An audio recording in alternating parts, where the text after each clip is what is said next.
Hello guys, it's Karisama Des at kakatapos lang ng trabaho ko ngayong araw. Ayun nga po, medyo nakakapagod lang po. Pero nakaka-enjoy naman po yung trabaho ko ngayon. Dahil po sa medyo busy na po yung company namin, kaya patuloy lang po tayo lumalabad. Ngayon po ay may time po tayong mag-vlog. So bago po ako magsimula, wag niyo pong kakalimutan mag-like, comment and subscribe sa aking YouTube channel at hit niyo na rin po yung notification bell button para lagi kayong updated.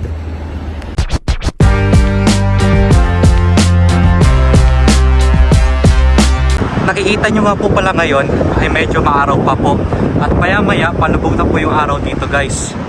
Medyo mahaba na po yung araw kaysa po sa gabi. Kasi po ngayon ay spring season na. After po ng spring season ay magsisimula na po yung summer season na mangyayari po from June to August. Minsan po pagka buwan ng September ay mainit pa rin po, so makakonsider po natin para sa akin na summer pa rin siya sa sobrang init po niya guys.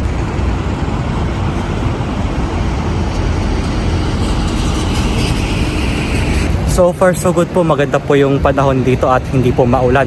Tapos hindi pa ganito na kainit guys. Tsaka ngayong month po ng April ay medyo bumabalik po yung lamig. Minsan may time po na bumabalik, may time po na umiinit na din. So anyways, samahan niyo muna ako guys at magpapalipas muna tayo ng oras na kahit saglit lang po para sa vlog natin ngayon. Nakapansin nyo po yung buhok ko ngayon guys dahil po sa sombrero na sinuot ko kanina nung nasa trabaho ako. At syempre may time din na nagsusuot ako ng helmet, lalo na pag gumagamit ako ng mga crane. For the safety na rin po yun guys, at yun po yung rules namin sa company namin na kailangan namin magsuot ng helmet pag gagamit kami ng crane. Update nga po pala guys, ito na po yung itsura ng cherry blossoms dito. Malapit po yan dito sa kinatatayuan ko ngayon. Medyo hindi nga lang po kita at against the light po kasi ngayon. So ayun po, medyo nakapagpahingan na po ako at kailangan ko na ulit mag-bike pupuntahan ko ngayon. Hindi po, bawal po talagang gumamit ng cellphone habang nagbo-bike. Unless na lang po kung hihinto kayo at gagamit ng cellphone, di ba? Tsaka guys, pwede rin naman kayong gumamit ng phone holder pag may bike kayo ganun, pero wag niyo po siyang gagamitin habang kayo ay nagbibisikleta. Dahil alam niyo na po ngayong guys, medyo maikpit na po sila sa batas dito, lalo na po sa mga nagbabike. Bawal rin pong magbike ng nakainom kahit na konting lang po yan, konting alcohol lang po yung ininom niyo. Para na rin po sa yan guys, para na rin po yan sa kaligtasan natin dito. Okay po, so park ko muna dito yung bike ko saglit. Manglakad muna ulit tayo guys. Para naman po magamit naman natin yung oras natin kahit saglit lang, di ba?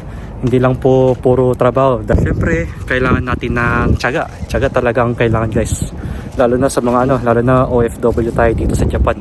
Okay guys, check ko lang itong bulsa ko kung magkano ang dala ko ngayon. So medyo nagugutom na rin ako ngayon guys at kailangan ko munang kumain kahit konti lang, pero ang problema nga lang natin ay 200 yen nga lang itong dala natin ngayon guys. Ito po, 200 yen lang po itong dala natin. So ang tanong, hanggang saan aabot ang 200 yen mo? Para guys, at hanap tayo ng makakain dito na kakasya sa budget natin na 200 yen. Yung medyo mabubusog tayo para naman di ba? So nandito nga pala ako sa Pako-Pako para bumili ng takoyaki tapos ice cream. Dito yan sa may Lamu guys. Kung natatandaan nyo sa vlog ko, dyan din ako nag-grocery. Ang maganda lang dito, yung takoyaki nila ay nagkakahalaga ng 100 yen kada 6 na piraso. Legit yan guys, hindi yan April Fools. Kaya ayun na nga, hinulog ko na nga yung 100 yen ko, saka ako pinindot yung takoyaki, ay lumabas na pala yung ticket ko, damn. Ayan po guys, 100 yen lang po siya na isang pack. Tapos sinunod ko na rin bumili ng ice cream. Sad to say guys, wala silang vanilla na available. Ang meron lang sa kanila yung choco at saka yung mix. Pero mas pinili ko yung chocolate. Tignan nyo guys, 100 yen lang siya. Sobrang mura na nga. Ito po pala yung ice cream natin guys, or tinatawag na soft to cream. Pala yun, ito na lang muna yung inuna ko guys, at hindi pa daw luto yung hindi pa luto yung takoyaki. So ito nga po pala pinili ko guys, ang yung ice cream na chocolate flavor, at ito muna yung una kong kakainin bago yung takoyaki. Ang maganda lang po guys ay mura po yung mga bilihin ng takoyaki at saka yung ice cream dito. Bali yung Yung 6 pieces na takoyaki ay nasa 100 yen lang po, at ito pong ice cream na to ay nasa 100 yen din po. May options naman po yung ice cream dito guys kung gusto yung naka-cone or naka-cup, kaya mas prefer ko yung naka-cup para ano, di ba, mas marami, di ba? Eh, tamang kulang muna tayo dito para kumain na ice cream.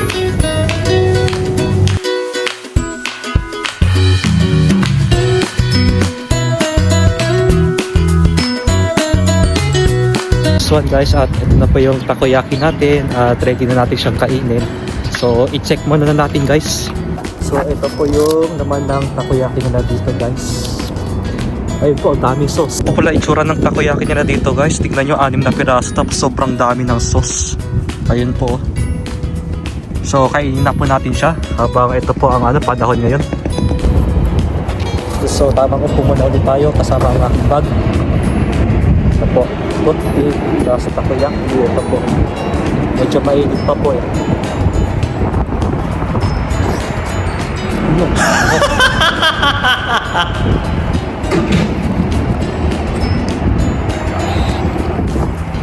The best siya guys, masarap po. Ganito po ang ganito po yung ang problema pagka kakain ng takoyaki. Talagang mapapasa yung dila niya sa sobrang init dito sa loob nito guys. Pero sobrang sarap naman at ang daming sauce. Sulit na sulit ang 100 yen nyo dito.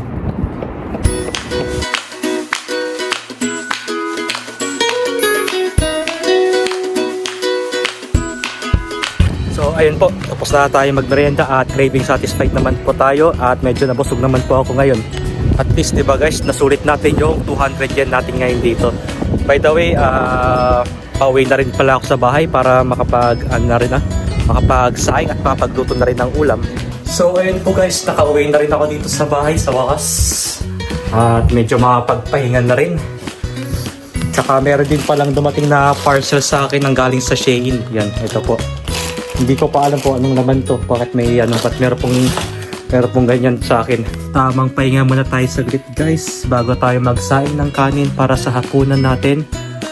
Pero di na rin ako magluluto ng ulam kasi may ulam pa naman ako dito. Ito nga po pala yung ulam namin guys na ulam namin kagabi, tinolang manok. Ayun po, medyo kulang po yung ingredients natin. Din po ang tinola pag may sayote, malunggay tsaka daon ng sili, yun pa rin yung the best na tinola para sa akin. Tapos meron pa siyang patis, dem. Kaso madalang lang po yung sayote dito guys at malunggay, pati rin po yung daon ng sili. Halos wala po kayong makitang mga ganong gulay dito sa Japan. Unless na lang po kung pupunta kayo sa Philippine store, meron po silang binibenta doon or sa online.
Okay guys, so kakatapos ko lang po maligo at ito na po ako, fresh na po ulit at ayun po, mabango na po, may baby na po, charot lang.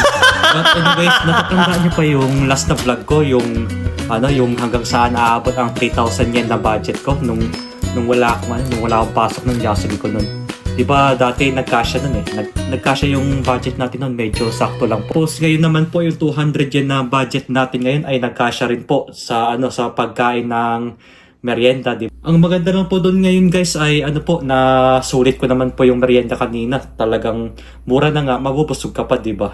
So by the way, bago pala ako magtapos, buksan muna natin itong yung parcel ko na galing sa Shane. Ito po, kung anong laman nga ito. Okay po, gupitin na natin. Ito po.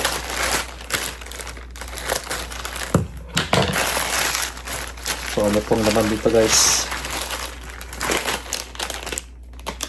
Ano to? Hindi ko alam kung ano po ito. Ano to? Previous ba nila to? Hindi ko alam na may ganito silang ito po, naalala ko guys, itong sinturon na na in-order ko sa Shane. Kasi doon po ako nag-order minsan sa Shane kasi sobrang mura po doon ng sobrang mura po ng mga binibenta nila doon. So ayun lang po guys. Ito po yung importante sa akin, itong sinturon. Lalo po gumagamit po ako ng sinturon sa trabaho at yung belt ko po ngayon ay sira-sira na po. At meron na po akong pamalit ngayon. Diba? So anyways guys, hanggang dito muna po tayo at bago po ako magtapos, salamat po sa panonood ninyo at wag niyo pong kakalimutan mag-like, comment and subscribe sa aking YouTube channel at hit nyo na rin po yung notification bell button para lagi kayong updated. So hanggang dito muna po tayo. Ingat po kayo at Jane!